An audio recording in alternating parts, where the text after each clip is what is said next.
hay cristiano, por muy grande o muy pequeño que sea en su nivel de madurez cristiana. Repito, no hay cristiano, por muy grande o pequeño que esté en su nivel de madurez cristiana, que esté exento o que esté libre de caer en la tentación o que pueda tropezar y caer en pecado. Ninguno de nosotros, de los que estamos aquí, ninguno está libre de eso. El pecado es un mal terrible, es un poderoso contrincante que se pelea con nosotros cada día de nuestras vidas y luchará contra nosotros hasta el final. Y hermanos, aunque por gracia nosotros, cada uno de los que estamos en Cristo, hemos sido renacidos a una esperanza viva y tenemos el Espíritu Santo morando en nuestro interior, la vida de Dios en el alma del hombre, a pesar de eso, debemos ser conscientes, hermanos, de que seguimos en lucha. La batalla sigue siendo feroz, el enfrentamiento sigue siendo feroz. Debemos ser conscientes de esa lucha y, hermanos, aunque hayamos crecido mucho en la fe, debemos ser conscientes de que esa batalla sigue siendo presente en nuestras vidas. Jamás de los jamases, hermanos, nunca deberíamos pensar obstinadamente y con orgullo que ya somos unos supercampeones espirituales, ¿verdad? Ninguno de nosotros. Ninguno de los que está aquí es un incomparable, indescriptible y mega supercampeón espiritual que está encendido en la vida de fe y nunca jamás nada lo hará caer. Ninguno de nosotros, hermano, ninguno. O incluso, y esto es peor, hermanos, nunca deberíamos pensar que hay ciertos pecados en los que nunca vamos a caer. Como seres que somos todavía en proceso de santificación, somos susceptibles a todo tipo de pecados. Así que cuidado, porque el que crea estar firme, que mire que no caiga. Y eso es precisamente de lo que nos habla la historia en la cual estaremos meditando esta mañana en nuestra serie de predicaciones en el Evangelio de Marcos. El día de hoy vamos a hacer algo un poquito diferente. Vamos a cambiar un poco la dinámica, porque vamos a tomar diferentes porciones en el Evangelio de Marcos en diferentes lugares para que entendamos con precisión el énfasis de lo que nos quiere hablar el texto que estaremos estudiando el día de hoy. Así que vamos a comenzar con nuestro texto, que es el texto que tocaría, y después vamos a saltar a otros textos más adelante. Marcos capítulo 14, versos 27 al 31. Esa es la primera sección que nos corresponde tratar. Marcos 14, 27 al 31. Dice la palabra del Señor, usted lo tiene también en pantalla. Jesús les dijo: todos ustedes se apartarán, porque escrito está: heriré al pastor y las ovejas se dispersarán. Pero después de que yo haya resucitado, iré delante de ustedes a Galilea. Aunque todos se aparten, yo sin embargo no lo haré, le dijo Pedro. Jesús le contestó: en verdad te digo, Pedrito, no lo dice la Biblia, ¿verdad? Pero yo lo agrego. En verdad te digo, Pedrito, que hoy, esta misma noche, antes de que cante el gallo 2 veces, me negarás 3 veces. Pero Pedro con insistencia repetía: aunque tenga que morir junto a ti, no te negaré.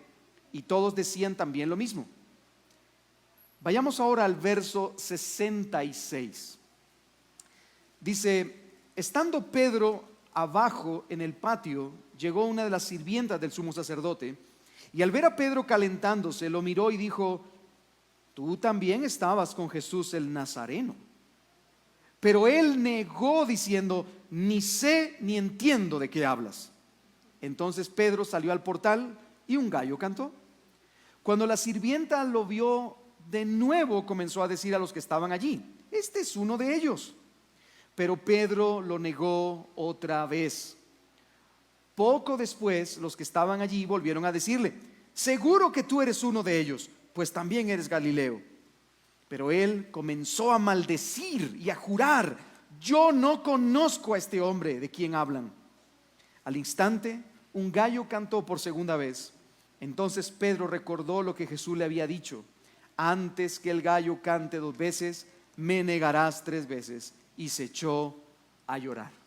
Vayamos ahora al capítulo 16, verso 7. Capítulo 16 de Marcos, verso 7. Dice el verso 7: pero vayan, digan a sus discípulos y a Pedro, él va delante de ustedes a Galilea, allí lo verán tal como les dijo. Amén.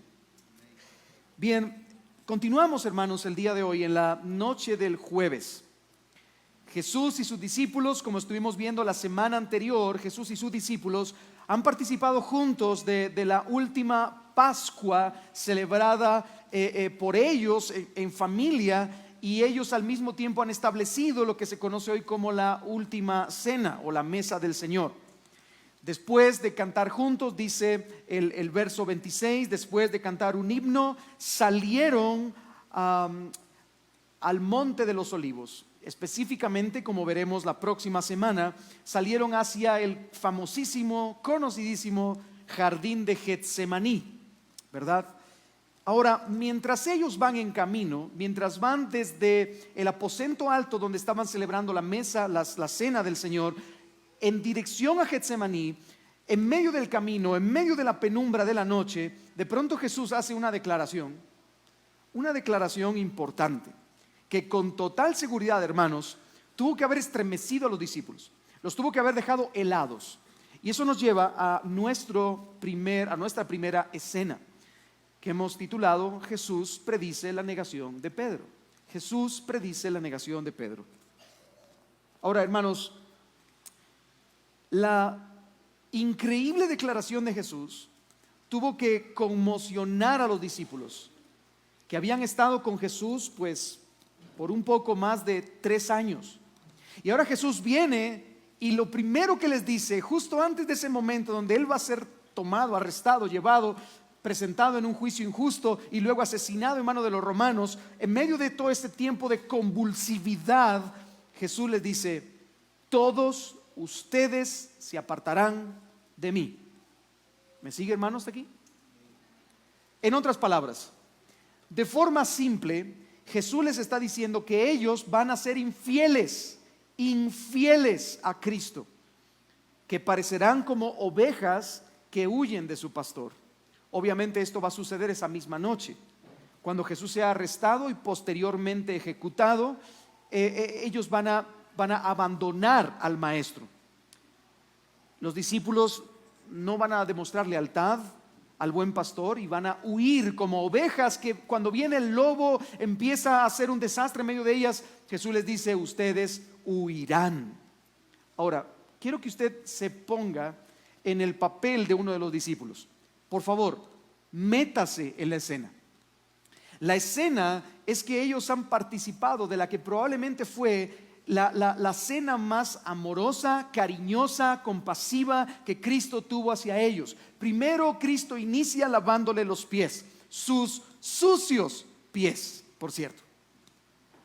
Él se quita su manto, toma un lebrillo, toma una manta y Él empieza a lavarle los pies. Luego empieza a hablarles de las grandezas del Evangelio. Usted lo puede leer en el libro de Juan, desde el capítulo 14 en adelante. De pronto, en medio de ese momento, Jesús delata a aquella persona que lo va a entregar, y es Judas. Y Judas sale de la escena, pero ahora Jesús toma el tiempo para participar con sus discípulos, para hacerlos uno con Él a través de un pacto. Este es mi cuerpo que será partido en lugar de ustedes. Ustedes deberían de pagar con su cuerpo por causa del pecado. La ira de Dios debería de caer sobre ustedes y partirlos a ustedes en el Calvario. Pero me va a partir a mí. Este es mi cuerpo que por vosotros es partido. Pero luego dice: y esta es mi sangre, la sangre del nuevo pacto que se establece con ustedes. Hay un sello divino puesto en su alma. A partir de ahora, nada ni nadie los alejará de mí. Es más, el Señor Jesucristo en el capítulo 17 de Juan, en esa oración sacerdotal, acercándose al Padre, Él dice: ninguno de los que me has dado los he perdido. Ninguno, sino solo el hijo de perdición, es decir, Judas. pero todos los he mantenido en mi mano, todos son míos. Y hermanos, ¿cómo los discípulos pudieron escribir, o cómo Juan pudo escribir esa oración sumo sacerdotal? Porque lo escuchó todo. Juan y los discípulos escucharon ese momento. Juan y los discípulos vivieron la escena más incomparable y probablemente estaban felices, alegres, contentos, llenos de la cena, por supuesto, y un poco alegres también por el vino, ¿verdad? Pero de pronto ahora, mientras van hacia otro lugar, Jesús les dice: ustedes todos me van a abandonar, se van a apartar de mí. Piense por un momento usted, ahora, sea uno de los discípulos. Señor, ¿acaso no hemos dejado todo por ti? ¿Acaso no hemos estado firmes en el ministerio contigo durante estos 3 años? ¿Acaso no nos hemos enfrentado a los fariseos, a los saduceos y a todos los feos, incluyendo a Herodes? ¿Acaso no nos hemos enfrentado a ellos? ¿Acaso no hemos permanecido firmes contigo durante estos 3 años? O piense en Jacobo, en Juan, en Pedro y en Andrés. ¿Acaso no dejamos las redes y las barcas para rendirnos a tu señorío e ir en pos de ti? Lo dejamos todo, Señor. ¿Cómo que tú dices ahora que te vamos a abandonar? Miren, hermanos, ¿quién sabe qué pudo haber pasado por la mente de los apóstoles en ese momento? Lo cierto es que Jesús agrega un final de esperanza, y esto es importante. Esto es un final glorioso, un final de esperanza, y ellos tenían que prestar atención. Lea conmigo el verso 28. Dice: pero después de que yo haya resucitado, iré delante de ustedes a Galilea. En otras palabras, Jesús les está diciendo: ustedes como ovejas me dejarán a mí, me abandonarán, serán dispersas, pero después de mi muerte, ¿qué les está diciendo? Voy a resucitar. Y cuando yo resucite, ustedes que fueron dispersos como ovejas, ustedes serán reunidos de nuevo. Cuando yo resucite, nos volveremos a encontrar y estaremos juntos en Galilea. El punto de reunión que Cristo propone, y note esto que es muy interesante, el punto de reunión que Cristo propone es el mismo punto de reunión donde Él mismo hacía 3 años los había llamado uno por uno en la región de Galilea. ¿Me sigue, hermano, hasta aquí? Así que Cristo les está diciendo que durante un tiempo corto ellos abandonarán a Jesús, pero luego habría gracia y esperanza, porque volverían otra vez a reencontrarse. Sin embargo, el impulsivo Pedro, al que ya hemos escuchado anteriormente en momentos como: tú eres el Cristo, el Hijo del Dios viviente, pero también jamás acontezca que tú mueras, ¿verdad?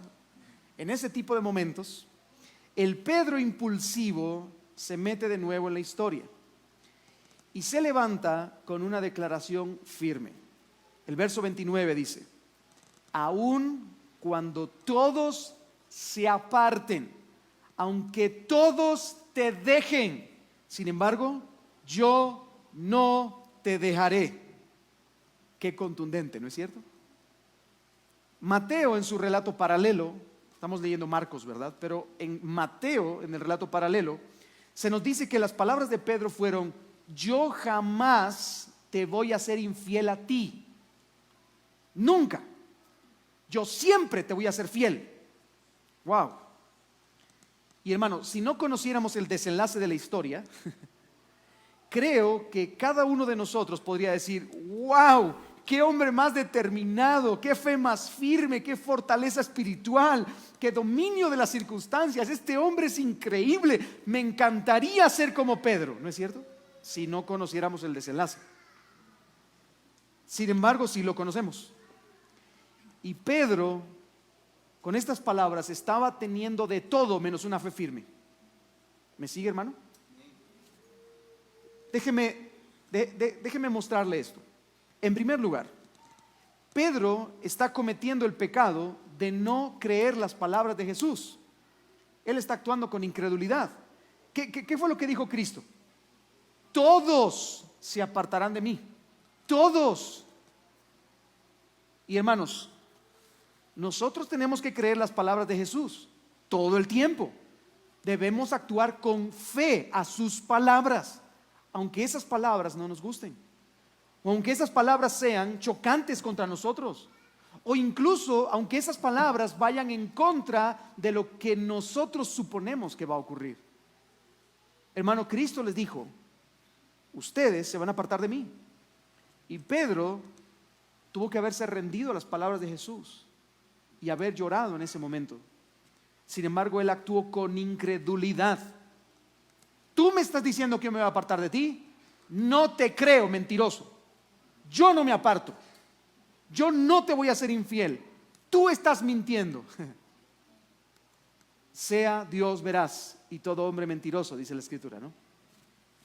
En segundo lugar, Pedro además está asumiendo una actitud de superioridad frente a sus compañeros.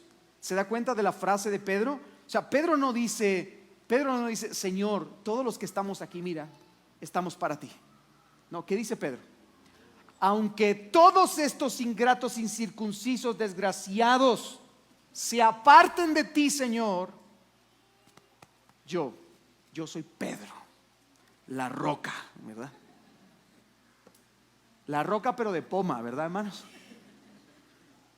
Hermanos, Pedro está actuando con superioridad.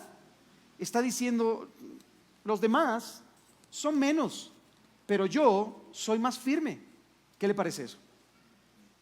En tercer lugar, dije en primer lugar que él actuó con incredulidad. En segundo lugar, él actuó con una actitud de superioridad. Y en tercer lugar, él está demostrando claramente que no se conoce a sí mismo. Él se sobreestima. En su soberbia, en la soberbia de este hombre, está llevándole la contraria de nuevo a Cristo. Por cierto, a Jesús que todo lo sabe, a Jesús que les dijo: entren a esa aldea y encontrarán un pollino atado en tal lugar que no ha sido montado, tráiganmelo. Y cuando alguien les pregunte, ustedes díganle que es para el Señor y Él se los va a dar. Ocurrió tal y como le había dicho. Y en cuanto a la cena en el aposento alto, vayan y encontrarán a un hombre que lleva un cántaro de agua sobre la cabeza, síganlo, y a la entrada a casa pregunten: ¿dónde está el aposento? ¿Que lo encontraron? Sí, lo encontraron. El Pedrito tuvo que haberse callado la boca delante del Señor, porque el Señor sabe todo. Sin embargo, él estaba llevándole, en su soberbia, llevándole la contraria al Señor que lo sabe todo. Y con esta actitud, él está demostrando y no se pierda en esto, por favor, él está demostrando una excesiva, vana y engreída confianza en sí mismo. Vana, engreída, excesiva confianza en sí mismo. Por eso, hermanos, es que Jesús viene y le responde diciéndole: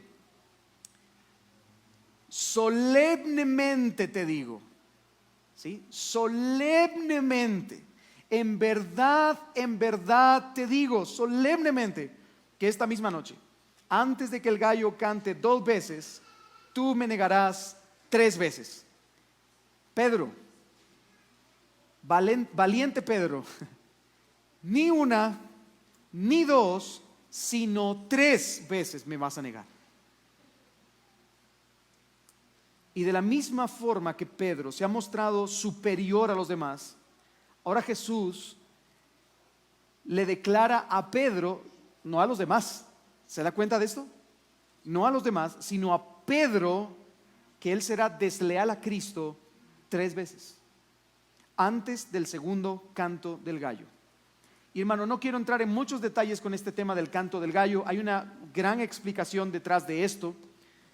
Pero básicamente la idea es que el segundo cantar del gallo se daba antes del amanecer, justo antes del amanecer. Así que Pedro, antes del amanecer, iba a ser desleal a Cristo 3 veces.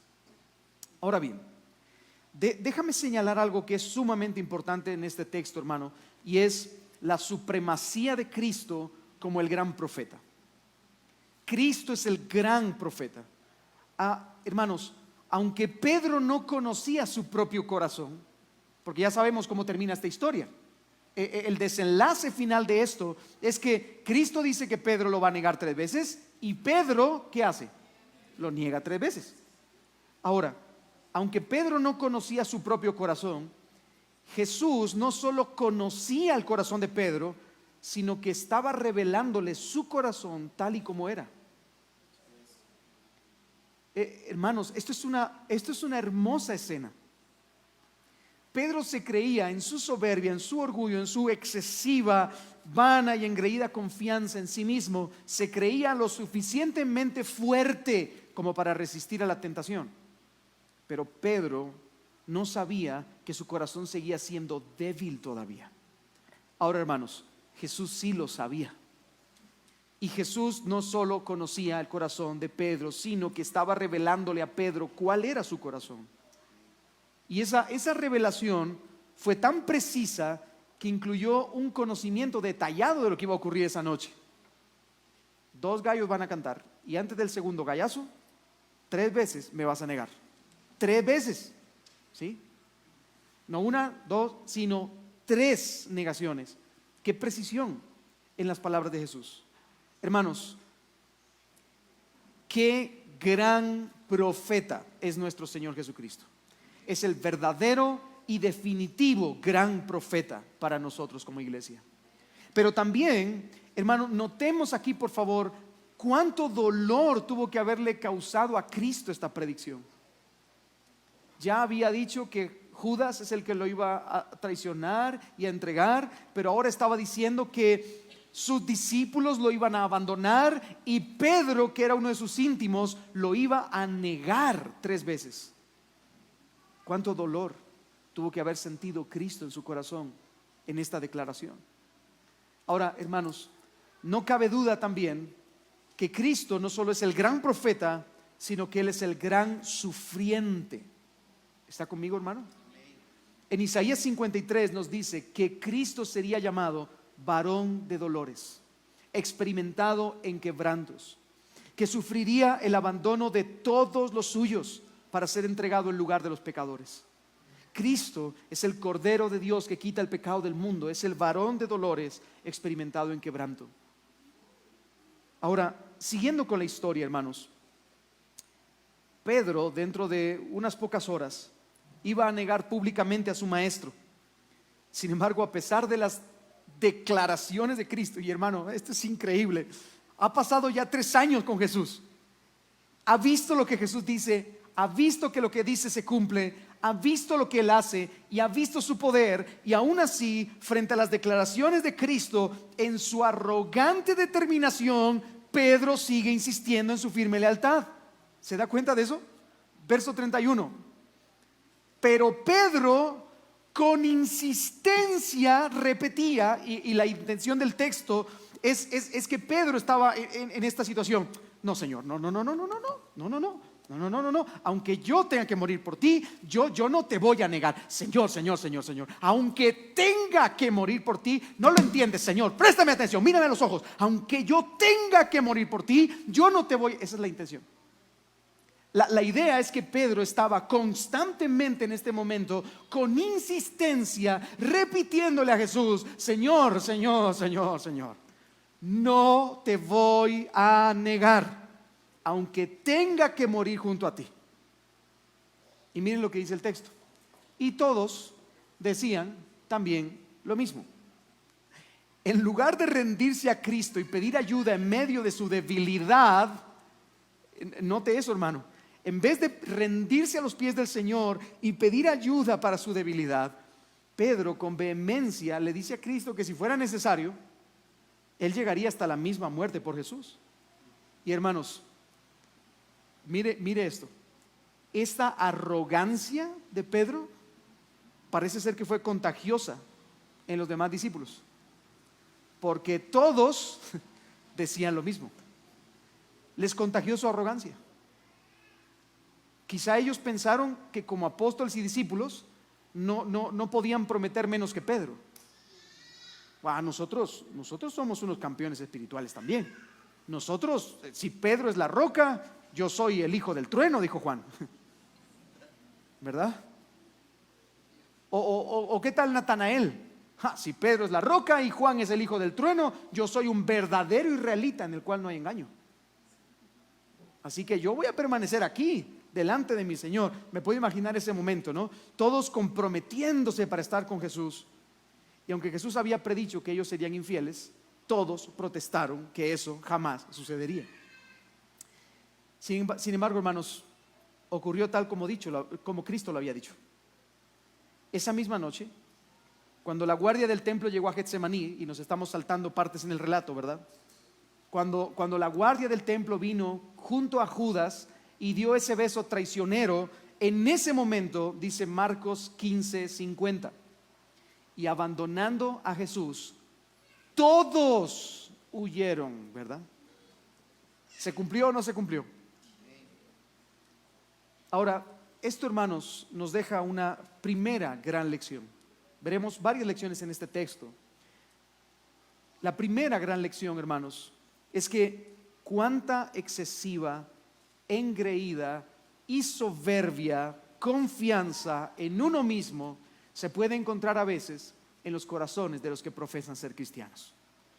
Yo sé que está larga la lección, ¿verdad? Pero, de nuevo, cuánta excesiva, engreída y soberbia confianza en uno mismo se puede encontrar a veces en los corazones de los que profesan ser cristianos. Ninguno de los apóstoles, hermanos, podía pensar en la posibilidad de negar a su Señor. No, yo no. Tal vez Pedro, tal vez Juan, pero yo no.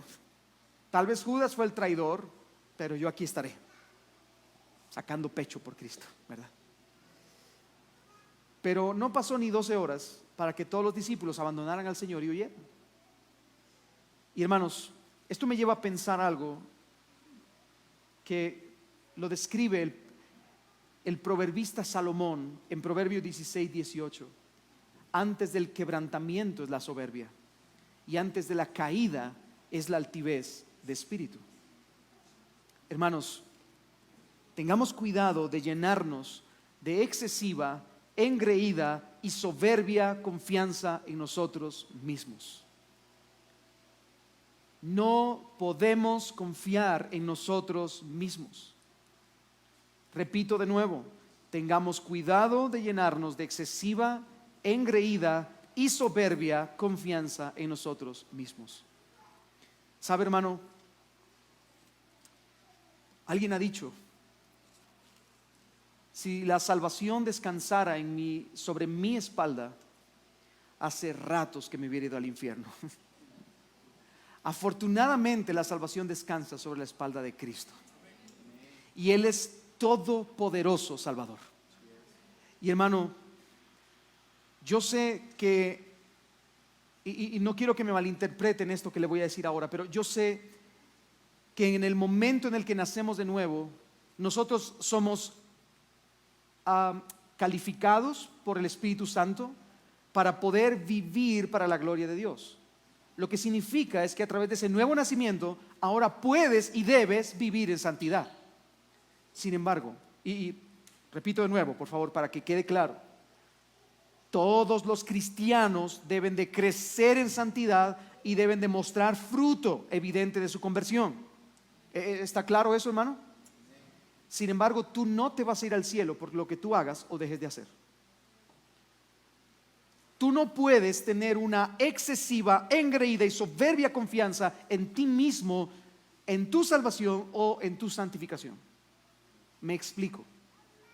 Yo no puedo venir y decir, es que yo soy muy piadoso, es que yo soy muy bueno, es que yo he crecido mucho en mi fruto espiritual, es que yo soy un campeón, es que yo, antes del quebrantamiento es la soberbia, y antes de la caída es la altivez de espíritu.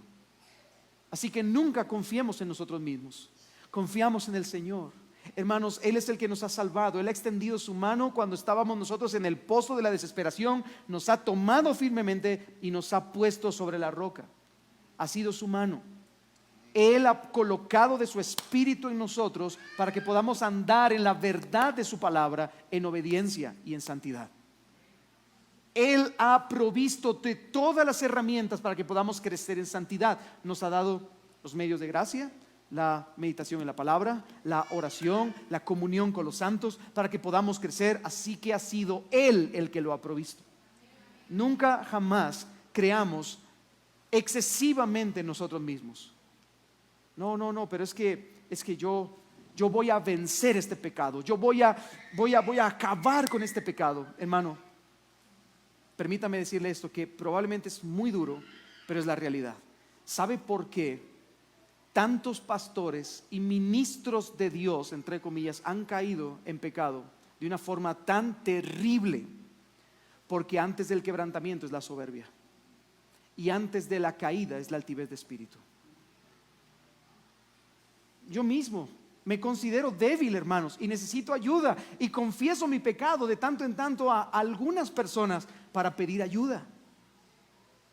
Así que, hermanos, no tengamos una excesiva, engreída y soberbia confianza en nosotros mismos. Y por cierto, aprovecho para decir, y si estás luchando contra algún pecado o con alguna tentación, pide ayuda. Busca algún hermano maduro con el que puedas pelear la batalla junto a él. Busca al pastor, para eso estamos, hermano. Amén. Pero continuamos con la historia y pregunto, ¿qué pasó con Pedro? ¿Acaso permaneció al lado de Jesús? Bueno, la respuesta nos lleva a nuestra segunda escena en este relato, que es la triple negación de Pedro. Ya con el título de la escena ya sabemos que vamos mal, ¿verdad? Ahora, si usted ha notado el relato en el que estamos sumergidos, nos hemos saltado una porción larga del Evangelio de Marcos. Estamos ahora mismo del verso 27 al verso 31. Nos hemos saltado la parte de Jesús en Getsemaní, el arresto de Jesús. Nos hemos saltado también la parte de Jesús cuando se presenta ante el concilio y es juzgado. Y ahora estamos en el verso 66 del capítulo 14. Hemos saltado una gran sección que estaremos viendo en las próximas semanas, por cierto. Pero déjame ubicarte por un momento. Para este momento, verso 66, después de orar en Getsemaní y ser apresado por los alguaciles, Jesús es llevado a la casa del sumo sacerdote. Y a través de un juicio injusto, Jesús es condenado a la muerte. ¿Vamos claros en este sentido, hermanos? Mientras tanto, no nos lo cuenta Marcos, pero sí nos lo cuentan los evangelios paralelos. Nos dice que mientras todo eso ocurría, Juan, el apóstol Juan, quien parece ser que era amigo de alguien dentro de la casa del sumo sacerdote, Juan le pide acceso para él y para Pedro, para que puedan entrar en el patio del sumo sacerdote, el patio al que no muchas personas entraban, y estar allí como para ver qué es lo que está pasando con Jesús. Así que Juan y Pedro entran al patio, y dentro de la casa el texto nos dice que Pedro se sienta en el patio junto al fuego para calentarse. Quizá había frío, pusieron un fueguito y él empieza a calentarse. Allí estaban alrededor también los siervos del sumo sacerdote, y de pronto una de las sirvientas, y hermano, debo hacer un paréntesis aquí, porque yo creo que no hay hostilidad en su pregunta. O sea, la pregunta de la sirvienta no fue algo así como: tú eres uno de ellos, ¿verdad? También debería de ser crucificado. Más bien su pregunta fue como: yo te he visto que tú estabas con Jesús también, ¿verdad? Su pregunta no era hostil. Su pregunta no era como malintencionada con el propósito de que Pedro también fuera crucificado. Y entonces Pedro le responde con la primera negación, verso 68. Ni sé ni entiendo de qué me hablas. Entonces Pedro salió del portal. ¿Tú estabas con Jesús? Ni sé ni entiendo de qué me estás hablando. Wow, qué tremenda firmeza en la fe, ¿verdad? Parece ser que la sirvienta había visto en más de alguna ocasión a Jesús Recordemos que Jesús había estado en Jerusalén en varias ocasiones y allí incluso había tenido momentos de confrontación con los mismos fariseos en el templo y con los saduceos. Así que podemos estar seguros de que esta mujer había visto a Jesús y también había visto a Pedro. Y hermanos, Pedro siempre fue de los que estuvo bien cerca de Jesús. Así que obviamente era muy reconocible. Y de hecho yo me puedo imaginar, no conozco cómo sea el rostro de Pedro, pero me puedo imaginar que tenía rasgos peculiares, ¿verdad? El hermano Pedrito.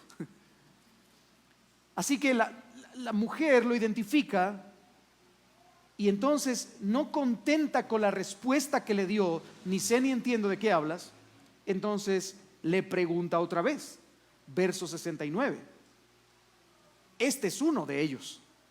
Así como, oye, pero no puedes mentir, yo te he visto con estos ojitos, tú estabas ahí con él también. A lo que Pedro le responde con la segunda negación, verso 70. Pero Pedro lo negó otra vez.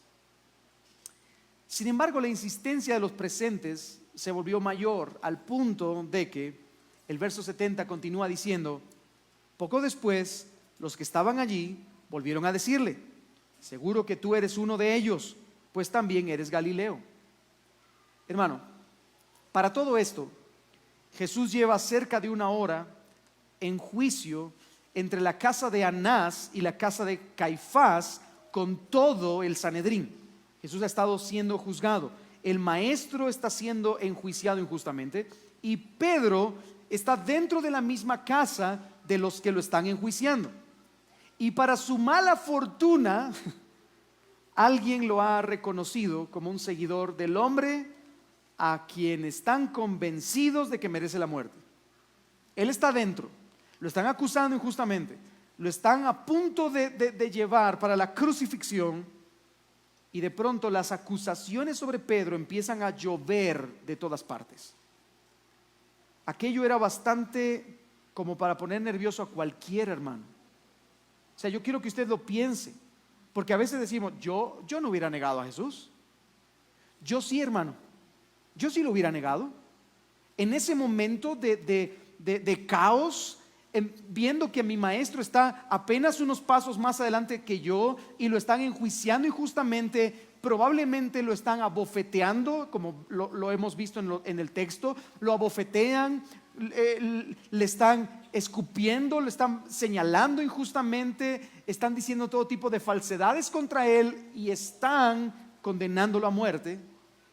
Y yo soy un discípulo de Jesús y estoy a algunos pasos de él y así como, después de él voy yo. O sea, primero van a acabar con el maestro y para deshacerse de todo tipo de enseñanza, van a agarrar a sus discípulos y también los van a matar. Así que aquello era bastante como para poner incómodo a quien fuera, especialmente al impulsivo Simón Pedro, quien esta vez, hermanos, no solo va a negar a Jesús, sino que va a hacer algo más.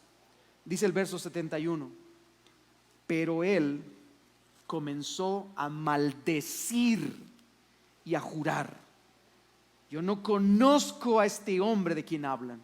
Y yo creo que Marcos quiso ser un poco amable con el relato, porque cuando dice que comenzó a maldecir, obviamente no nos dice qué palabras usó, pero muy seguramente esas palabras no eran muy correctas.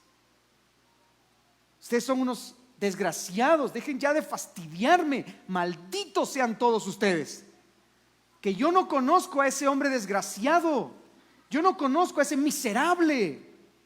Piensen eso.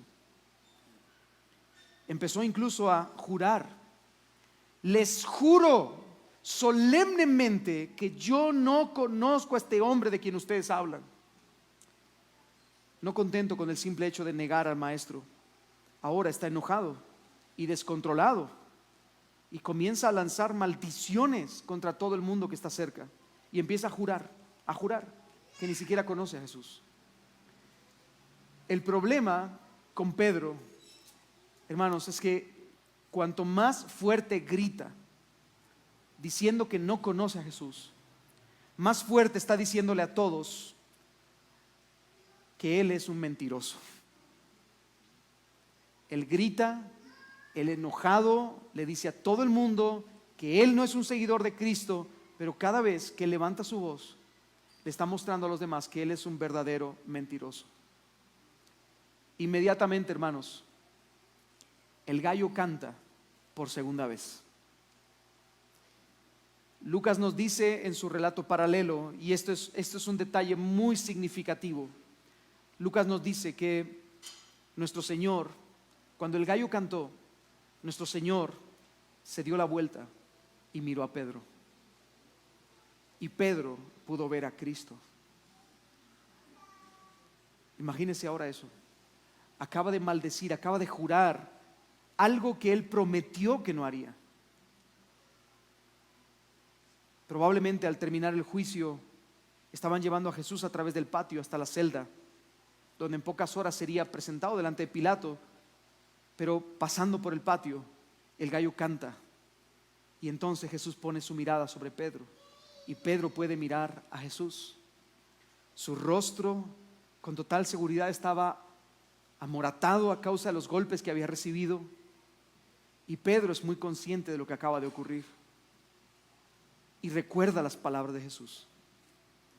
Dice Marcos que él, recordando esas palabras que Jesús había dicho antes de que el gallo cante 2 veces, me negarás 3 veces.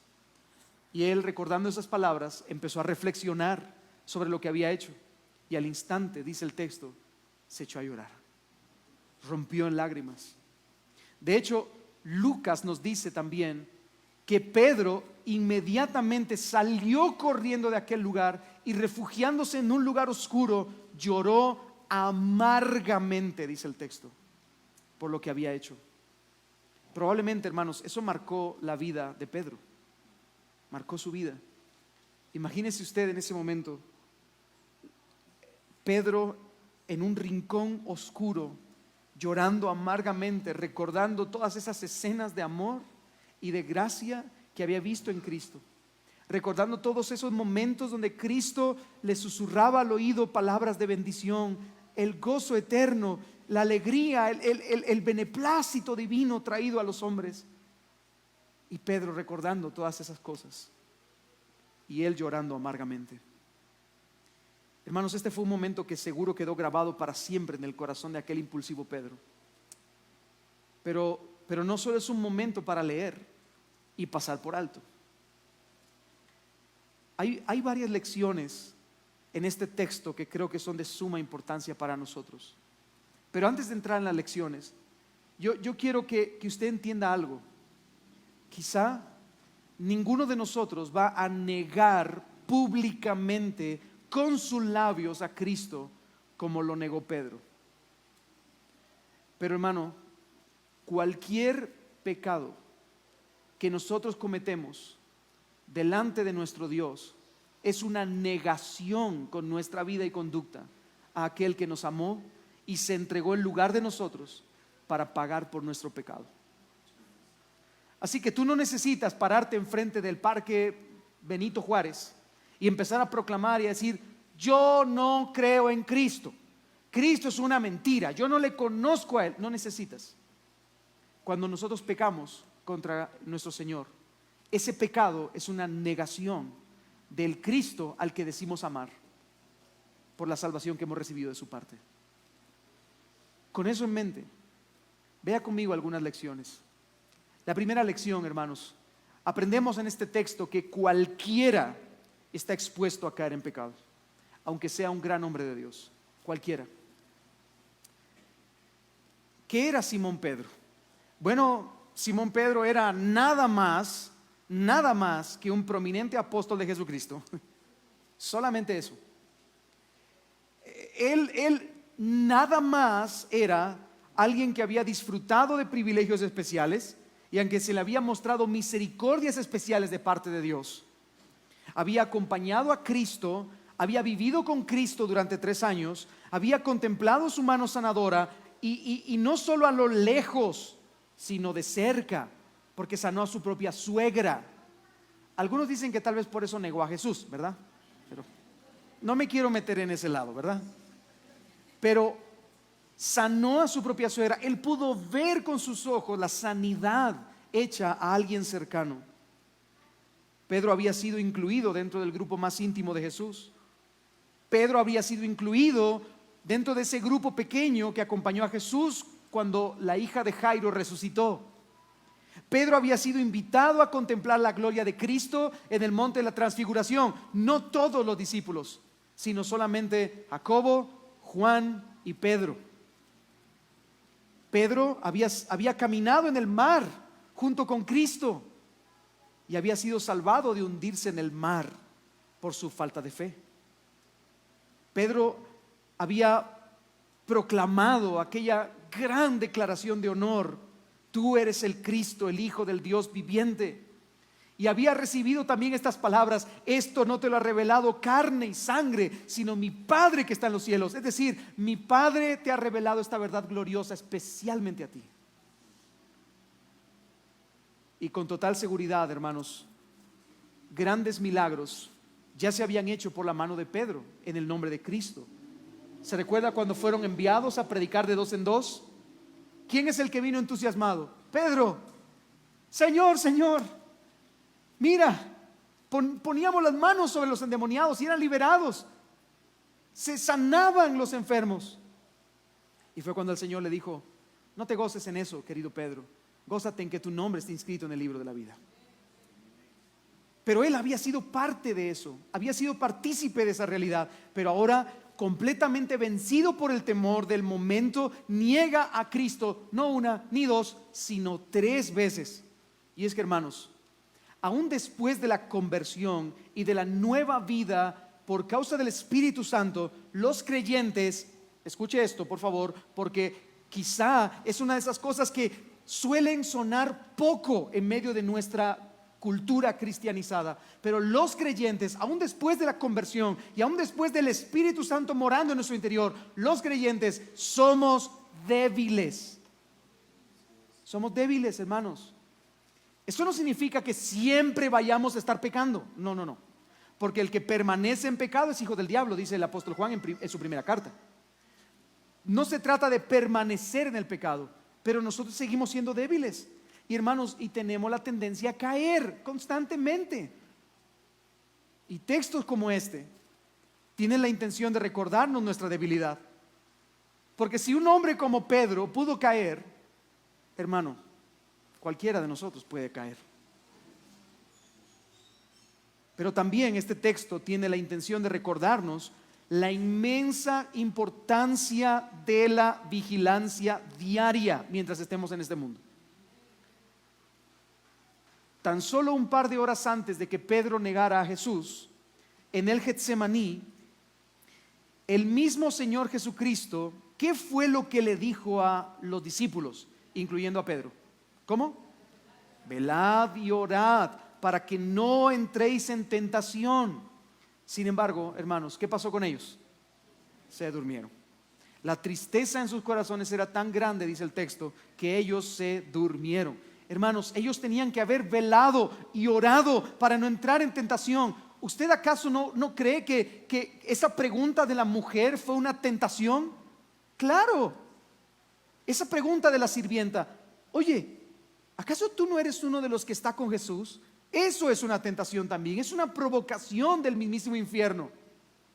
Pedro tuvo que haber respondido en una condición de velar y orar. Él tuvo que haber respondido: sí, yo he estado con él toda la vida. Bueno, toda la vida no, los 3 años últimos, ¿verdad? ¿Me siguen eso, hermano? Hermanos, la palabra de Dios contiene otros muchos ejemplos de la debilidad de los verdaderos creyentes que haríamos bien en observar. Por ejemplo, Noé, Abraham, David, Ezequías, el mismo Pedro. Y no solo en esta situación, sino en Gálatas vemos como Pedro tuvo un conflicto con Pablo, porque él, cuando venían los judíos, él empezaba a judaizar otra vez, y Pablo tuvo que arremeter contra él y decirle: lo que tú estás haciendo está mal. Pero ¿y qué tal el escritor de este evangelio que estamos leyendo? Juan Marcos. Hermano, tú y yo estamos leyendo este evangelio de Juan Marcos porque Cristo, en su increíble e incomparable sabiduría, determinó que un muchacho que decidió negar el evangelio y apartarse de la misión junto a Pablo y Bernabé, después fuera restaurado. ¿Me sigue, hermano? Nosotros debemos ver eso, hermanos, y debemos tener cuidado. Mira, las palabras de Jesús en el Getsemaní, velad y orad, no son una frase creada para rellenar el momento. No es como que, bueno, y Jesús estaba ahí preocupado por su oración y dijo, ay, ¿qué le digo a estos? Velen ustedes también, oren un poquito, por favor. No fue una frase más, no fue un cliché evangélico, fue una llamada de atención.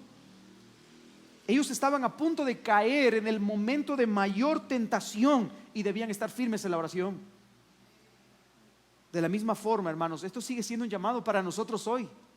Mira, si Pedro, que esta es la lección que estamos viendo, cualquiera está expuesto a caer en pecado, aunque sea un gran hombre de Dios.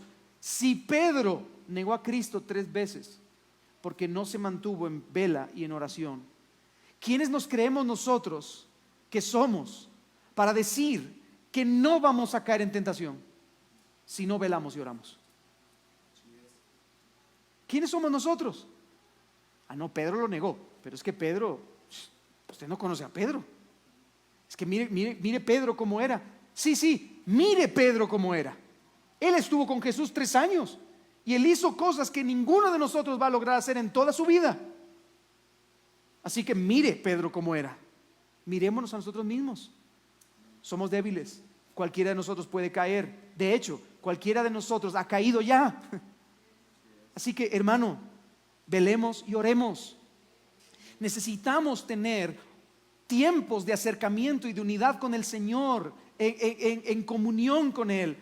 Hermano, yo no estoy hablando de misterios ahí de ultratumba. Estamos hablando de una realidad sencilla.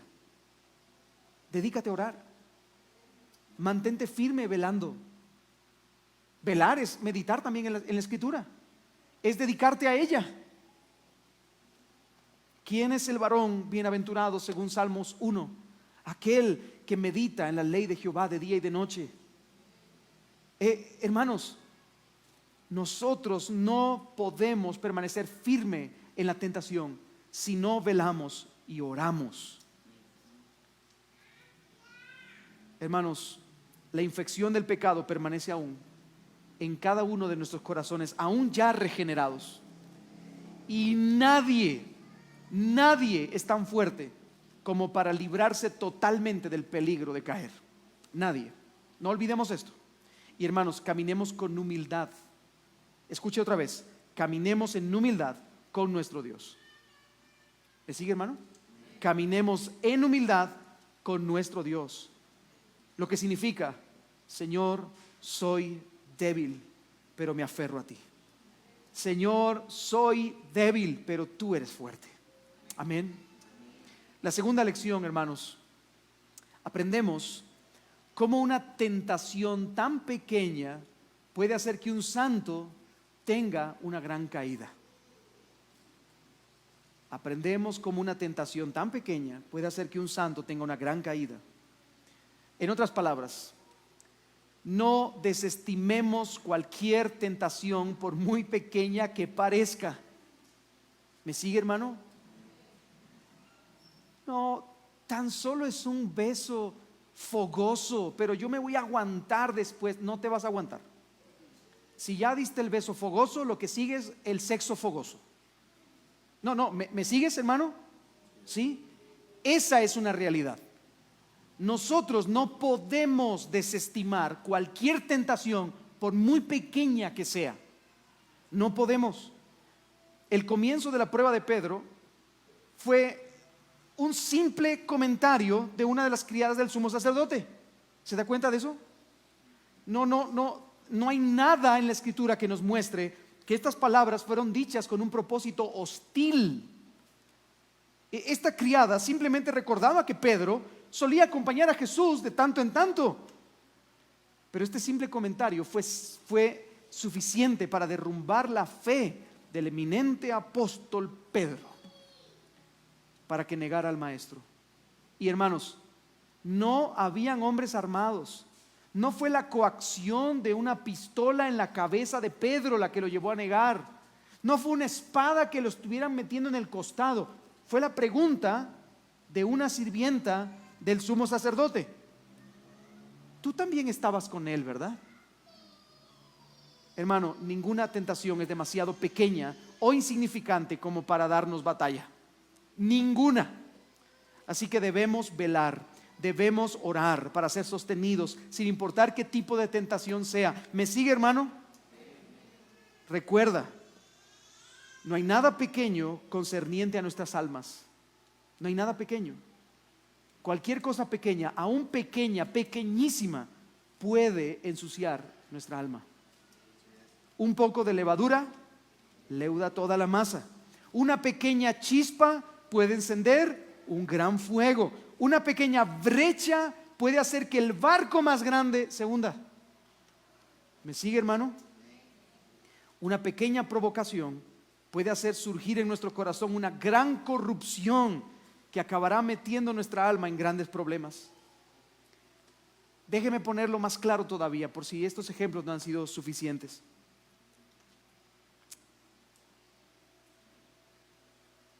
Yo no veo pornografía en mi teléfono. Solo son imágenes de mujeres en ropa interior. Eso es lo que muchos dicen. No es pornografía. Yo no soy un adicto a la pornografía. Solo estoy viendo a tal youtuber que le gusta exhibirse en paños menores. No es pornografía. Es una tentación pequeña, pero que puede llevar a destruir tu vida. ¿Me sigue, hermano? Yo no voy a traicionar a mi cónyuge. Solo me gusta mandar mensajes de texto muy a menudo con un amigo o una amiga. No mandes mensajes de texto muy a menudo con un amigo o una amiga. Es tu cónyuge el que debe recibir esa atención, no un amigo o una amiga. Esas son provocaciones pequeñas, dices tú, pero que pueden llevar a destruir tu matrimonio. Yo no voy a enfriarme en mi fe.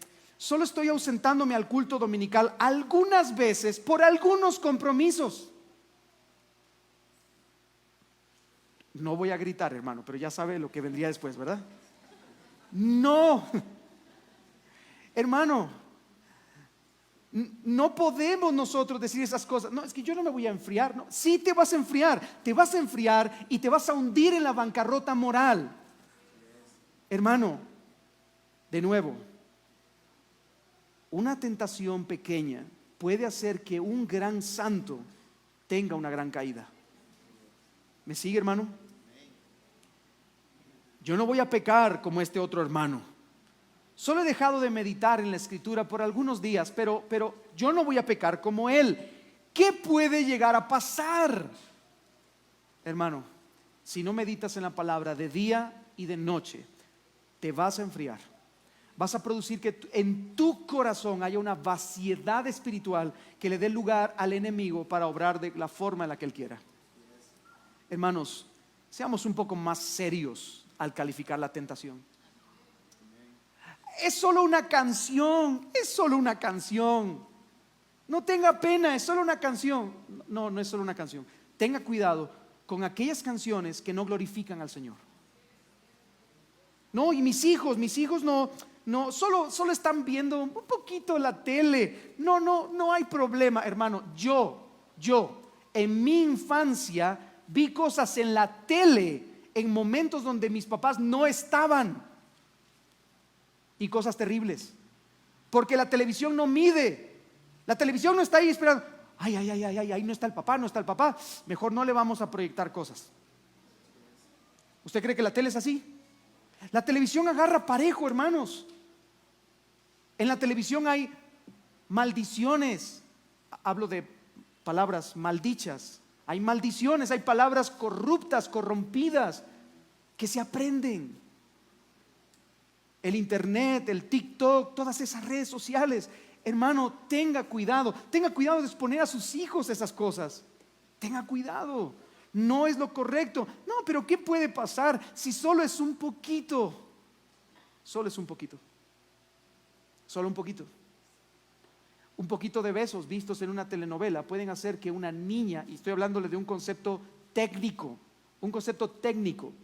escrito en libros, un poco de contenido de besos de una telenovela puede hacer que una niña en estado de desarrollo pueda alterar sus hormonas de tal forma que ella tenga una excitación en ese momento y que lo desee hacer con otros. ¿Me sigue, hermano? No es un poquito. No, hermano, tengamos cuidado, seamos un poco más serios al calificar la tentación y al considerar la gravedad y la ferocidad del pecado. Dios mismo se lo dijo a Caín: ten cuidado, porque el pecado está a la puerta y quiere devorarte. Caín, ¿qué hizo?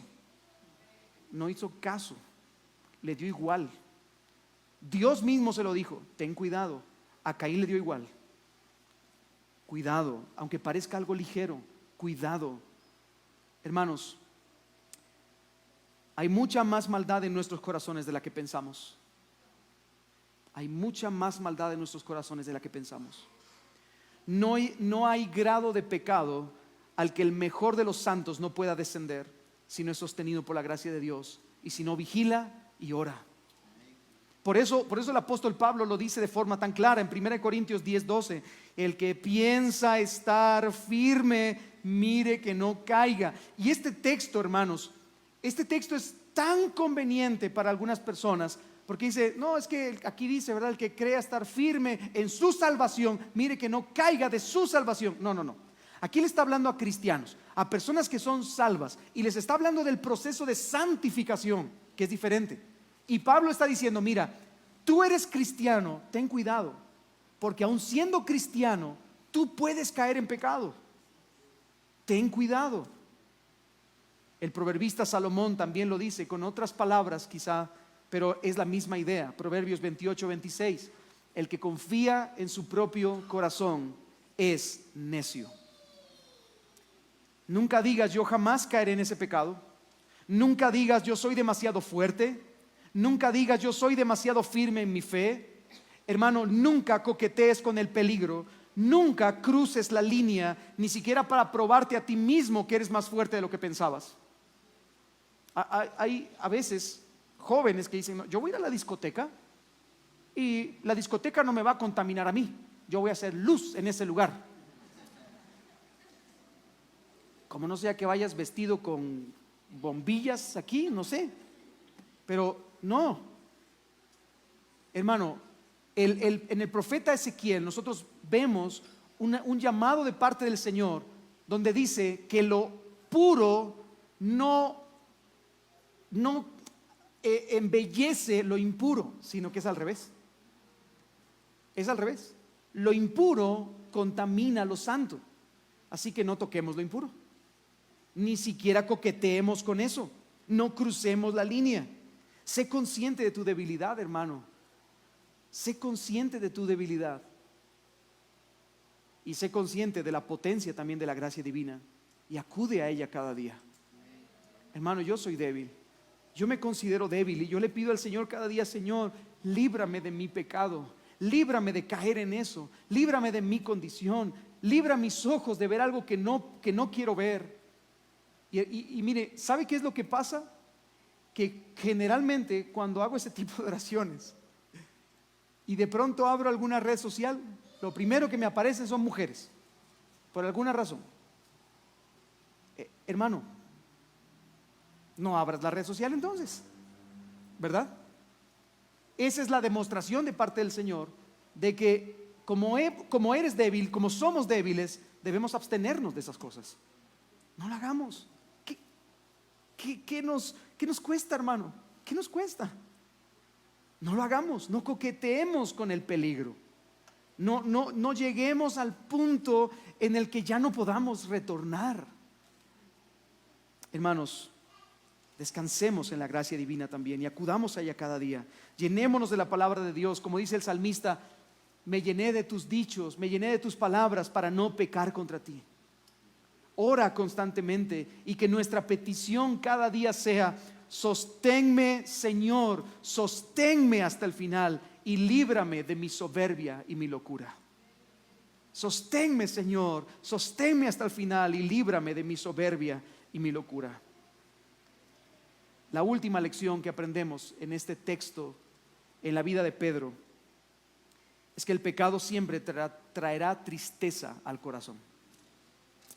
No importa lo bien que nos haga sentir momentáneamente el pecado siempre conducirá a un verdadero cristiano a un momento de total tristeza. Siempre. Mira cómo terminó Pedro. Lloró amargamente. El pecado te va a hacer llorar amargamente. El pecado nunca te va a llevar a un momento de alegría y de felicidad. El pecado nunca traerá gozo a tu alma. No, hermano, el verdadero gozo, la verdadera felicidad, la felicidad más grande de nuestra alma, viene de la mano de la santidad, obedeciendo los mandatos del Señor. Allí está la felicidad plena. Amén, hermano. Bien, hasta ahora entonces hemos visto cómo los discípulos habían abandonado a Cristo en su hora más difícil, cómo Pedro había negado al Señor 3 veces y ahora estaba llorando amargamente en el patio. Ahora, hermanos, esta historia no termina así. Y gloria a Dios, porque esta historia no termina así. Cristo conocía todo lo que sus discípulos iban a hacer. Cristo conocía desde el principio el abandono de sus discípulos y la negación de Pedro. Sin embargo, hermanos, en su conocimiento anticipado, no evitó escoger a estos hombres para ser sus apóstoles. ¿Sí me sigue? Les permitió ser sus amigos íntimos y sus compañeros, aunque sabían que lo iban a abandonar y que lo iban a negar. A pesar de la debilidad, a pesar de la falta de fe que ellos iban a exhibir al final de su ministerio, hermanos, el Señor los tuvo cerca. El Señor los abrazó contra su corazón. Eran suyos, porque Él es nuestro sumo sacerdote, misericordioso y compasivo. Él se gloría en pasar por alto las transgresiones de su pueblo y en perdonar nuestros muchos pecados. Hermanos, en Él hay gracia. En Él hay gracia. Cristo sabía lo que ellos eran antes de su conversión. Eran malvados, culpables y sucios, pero los amó, los escogió y los formó. Cristo también sabía lo que serían después de su conversión: débiles, con equivocaciones y frágiles. Sin embargo, los amó, los escogió y los preparó. Nunca olvide eso. Y a pesar de sus errores, Cristo seguiría cumpliendo el propósito con ellos y en ellos. Es por eso que justo después de resucitar de entre los muertos, un ángel junto a la tumba proclamó estas palabras a las mujeres. Y es por eso que leíamos este último texto, Marcos 16:7, perdón.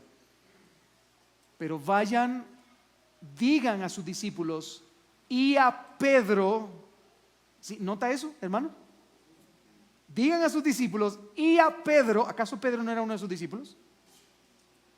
¿Acaso Pedro no era también parte de los 12? ¿Por qué hace la separación? ¿Porque acaso Pedro era más importante que los demás? No. Vayan, digan a sus discípulos y a Pedro: Él va delante de ustedes a Galilea, allí lo verán tal como les dijo. Hermanos, ¿dónde fue que Jesús les dijo estas palabras? ¿Dónde? Repita otra vez el texto. El ángel se presenta delante de las mujeres y les dice: vayan a decirle a los discípulos y a Pedro, por favor, sean insistentes, a Pedro. ¿Y qué le tienen que decir? Él va delante de ustedes a Galilea, allí lo verán tal como les dijo. ¿Cuándo se los dijo? ¿Cuándo? Al inicio de este mensaje, Jesús les dijo: llegado el momento, todos ustedes me abandonarán. Y Pedro, tú me vas a negar 3 veces. Pero cuando yo haya resucitado, nos volveremos a encontrar en Galilea. ¿Se da cuenta de del amor y la gracia del Señor? Ellos lo abandonaron, Pedro lo negó delante de todos 3 veces, pero el compasivo y misericordioso Jesucristo tenía un final diferente para ellos. Así que envía a su ángel a recordarles lo que ya les había dicho antes. Y mire lo interesante del énfasis. Y a Pedro, por favor, no se les olvide decirle a Pedro que también lo estará esperando a él. Wow. El final de la historia es increíble, hermanos. Cristo está haciéndoles un regalo de gracia a los discípulos con esta frase. Les está recordando la noche que Él les dijo: yo se los dije, se los anticipé, ustedes lo hicieron, pero tranquilos, tal y como yo les dije en ese momento, no guardo resentimiento con ustedes, yo los voy a restaurar, vengan conmigo a Galilea, allá los estoy esperando. Y hermanos, Jesús va a Galilea, los discípulos van a Galilea, Pedro tiene hambre y dice: vamos a pescar. Se meten al agua, empiezan a echar las redes toda la noche, pero no pescaron nada. Hasta que de pronto desde la orilla se escucha una voz de alguien irreconocible a la distancia que les grita: echen sus redes al otro lado. Y de pronto ellos empiezan a notar algo muy familiar en esa declaración. Así que echan las redes al otro lado y vuelven otra vez a pescar milagrosamente como la primera vez, porque Jesús ya les había hecho esto antes.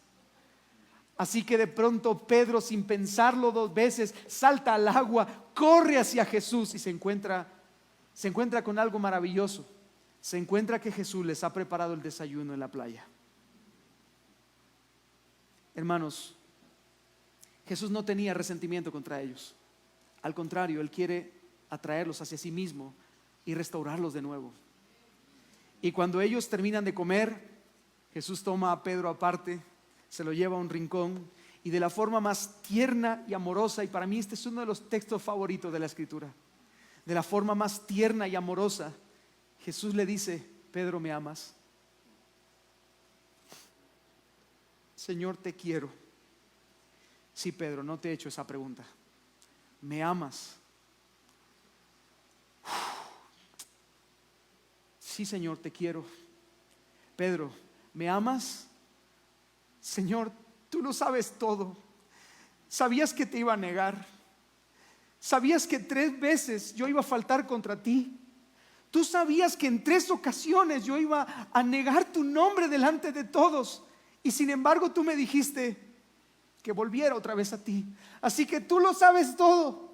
Tú sabes que te amo, Señor. Y Jesús le dice: bueno, pues ve ahora y apacienta a mis corderos. Tranquilo, no hay problema. Sigue siendo mío y yo sigo siendo tuyo. No ha pasado nada, hermanos. Es cierto, somos débiles, hermanos, es cierto, el pecado es feroz, hermanos, es cierto, la lucha constante contra nosotros está todos los días, y es cierto que cualquiera de nosotros está expuesto a caer en la tentación, por muy pequeña que parezca, pero también es cierto que tenemos un potente, amante y misericordioso Salvador que ha extendido sobre nosotros gracia sobre gracia, hermanos. Eso es verdad también. Y mira, Cristo, escúchame bien esto, Cristo no solamente te ha dado de su Espíritu para fortalecerte, sino que además es nuestro abogado intercesor delante del Padre. Y mientras confesamos nuestra debilidad y nuestro pecado, Él nos otorga perdón y nos da de su potencia para salir triunfantes de la tentación y del pecado. Bendito Salvador. ¿Qué intercesor tenemos? Bendito Salvador, que es nuestra justicia. Bendito Salvador, que es nuestro amparo y nuestro pronto auxilio frente a la tentación.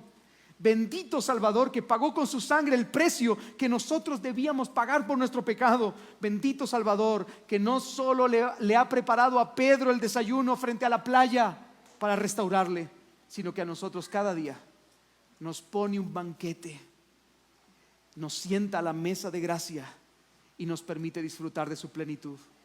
Gracia sobre gracia. Así que, hermano, si hoy estás luchando con alguna tentación, si estás luchando con alguna situación pecaminosa, o si el pecado te ha ganado la partida en más de alguna ocasión, ¿por qué no rindes tu corazón delante del Señor? ¿Por qué no vienes delante de tu gran, glorioso y perfecto sumo sacerdote? ¿Por qué no reconoces delante de Él tu debilidad? ¿Por qué no acudes a Él buscando ayuda? ¿Por qué no le dices: Señor, tú lo sabes todo, tú lo sabes todo, y aún en mi debilidad sabes que te amo, pero ayúdame, Señor? ¿Por qué no le dices eso hoy al Señor?